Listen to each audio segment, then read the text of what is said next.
Assalamualaikum warahmatullahi wabarakatuh. Saya Dila Yudhistira dengan NIM 2022230520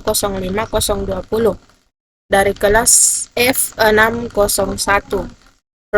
Program studi Teknologi Informasi. Di sini saya akan menjelaskan materi dari mata kuliah Pendidikan Kewarganegaraan pada bagian bab 8 tentang ketahanan nasional. Yang pertama itu pengertian ketahanan nasional. Ketahanan nasional merupakan istilah khas Indonesia yang muncul pada tahun 1960-an.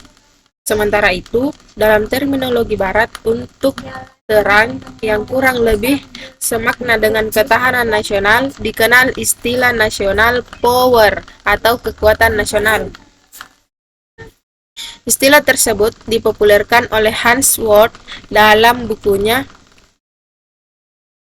Politik Ammunition. Dalam bukunya itu, ia menjelaskan tentang apa yang disebutnya sebagai elemen of national powers, yang berarti beberapa unsur yang harus dipenuhi suatu negara agar memiliki kekuatan nasional. Ketahanan nasional adalah konsepsi politik kenegaraan Republik Indonesia. Ketahanan nasional merupakan landasan konsepsional bagi pembangunan nasional di Indonesia. Sebagai konsepsi politik ketahanan nasional terdapat dalam garis-garis besar haluan negara GBHN seperti halnya dengan wawasan Nusantara. Bagian B, perkembangan konsep ketahanan nasional di Indonesia. Sejarah lahirnya ketahanan nasional. Konsepsi ketahanan nasional memiliki latar belakang sejarah kelahirannya di Indonesia. Gagasan tentang ketahanan nasional bermula pada awal tahun 1960-an pada kalangan militer. Angkatan Darat di SSKAD yang sekarang bernama SSKOAD.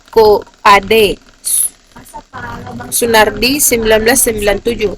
Masa itu adalah sedang meluasnya pengaruh komunisme yang berasal dari Uni Soviet dan Cina. Pengaruh komunisme menjalar sampai kawasan Indochina, sehingga satu persatu kawasan Indochina menjadi negara komunis seperti Laos, Vietnam, dan Kamboja. Secara skematis, rumusan konseptual ketahanan nasional dapat digambarkan sebagai berikut. Dari sejarah tersebut, dapat disimpulkan bahwa konsepsi ketahanan nasional Indonesia berawal dari konsepsi ketahanan nasional yang dikembangkan oleh kalangan militer. Pemikiran konseptual ketahanan nasional ini mulai menjadi doktrin dasar nasional setelah dimasukkannya ke dalam GBHN. Yang kedua, ketahanan nasional dalam GBHN. Ketahanan nasional meliputi ketahanan ideologi, ketahanan politik, ketahanan ekonomi, ketahanan sosial budaya, dan ketahanan pertahanan keamanan. Menyimak rumusan mengenai konsepsi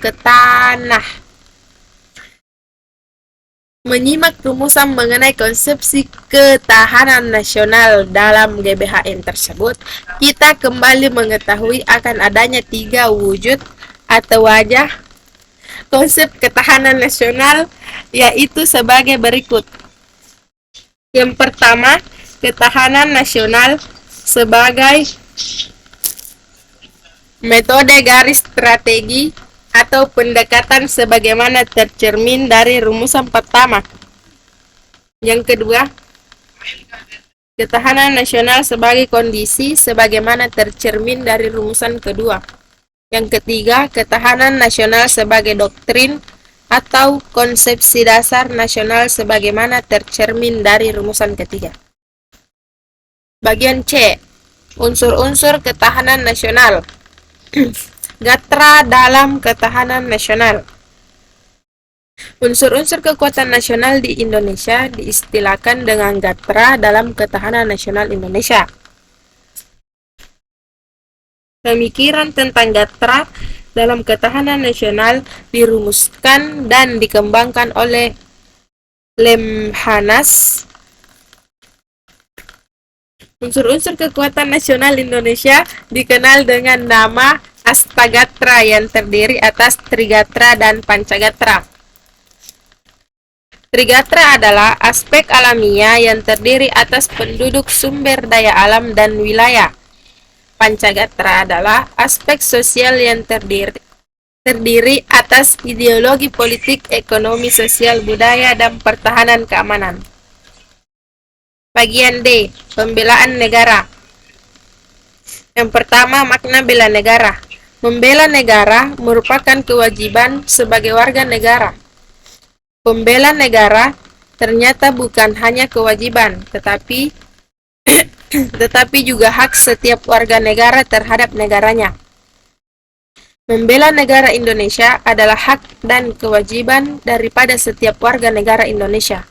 Hal ini tercantum dalam pasal 27 ayat 3 Undang-Undang Dasar Negara Republik Indonesia tahun 1945 yang berbunyi, setiap warga negara berhak dan wajib ikut serta dalam upaya pembelaan negara.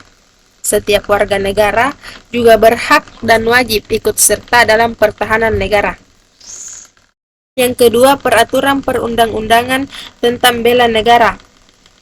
Ketentuan hukum mengenai bela negara secara tersurat terdapat dalam pasal 27 ayat 3 dan pasal 30 Undang-Undang Dasar Negara Republik Indonesia tahun 1945. Bagian E. Indonesia dan perdamaian dunia. Yang pertama, posisi negara dalam era global. Dalam membahas ketahanan nasional sekarang ini, kita tidak dapat melepaskan diri dari pengaruh global serta perkembangan kehidupan internasional. Hal ini karena globalisasi dan perkembangan di luar negara turut mempengaruhi kelangsungan hidup bangsa dan negara. Globalisasi adalah proses sosial yang muncul sebagai akibat dari kemajuan dan inovasi teknologi serta perkembangan komunikasi dan informasi. Globalisasi abad ke-21 diyakini berpengaruh besar terhadap kehidupan suatu bangsa. Globalisasi akan menimbulkan ancaman dan tantangan yang ditengarai bisa berdampak negatif bagi bangsa dan negara. Namun di sisi lain, globalisasi memberikan peluang yang akan berdampak positif bagi kemajuan suatu bangsa. Partisipasi Indonesia bagi perdamaian dunia. Peran serta Indonesia dalam operasi pemeliharaan perdamaian merupakan amanat pembukaan Undang-Undang Dasar 1945, yaitu dalam rangka mewujudkan perdamaian dunia yang berdasarkan kemerdekaan, perdamaian abadi, dan keadilan sosial. Di sisi lain, konstelasi perubahan dunia akan selalu berpengaruh terhadap kelangsungan bangsa negara Indonesia. Dunia yang aman dan damai tentu saja menjadi harapan semua umat manusia, termasuk bangsa Indonesia. Keanggotaan Indonesia di Dewan Keamanan merupakan wujud dari upaya di bidang diplomasi untuk melaksanakan amanat pembukaan Undang-Undang Dasar 1945 alinea keempat yang memandangkan Indonesia untuk turut serta secara aktif dalam upaya menciptakan ketertiban dunia yang berdasarkan kebebasan, perdamaian abadi, dan keadilan. Baik, itu saja yang dapat saya paparkan. Lebih dan kurangnya mohon dimaafkan. Assalamualaikum warahmatullahi wabarakatuh.